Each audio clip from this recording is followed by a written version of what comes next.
करायचा। बागलाण व देवळा तालुक्यातील नागरिकांच्या मोठ्या फसवणुकीचा प्रकार उघडकीस आला आहे। सुवर्ण इंद्रधनु फॅटर्निटी फंड प्रायव्हेट लिमिटेड ह्या कंपनीकडून तब्बल 22 गुंतवणूकदारांची सुमारे 36,48,759 रुपयांची फसवणूक झाल्याचा आरोप करण्यात आला आहे।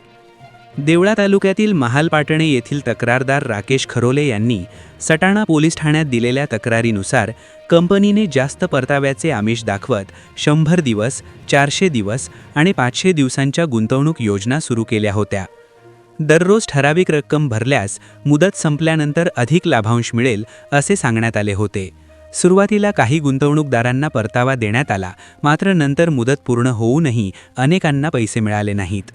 काही गुंतवणूकदारांना देण्यात आलेले चेक बँकेत वटविण्यासाठी गेल्यानंतर बाउन्स झाल्याचेही समोर आले आहे। वारंवार पाठपुरावा करूनही कंपनीकडून केवळ आश्वासने देण्यात आल्याचा आरोप आहे।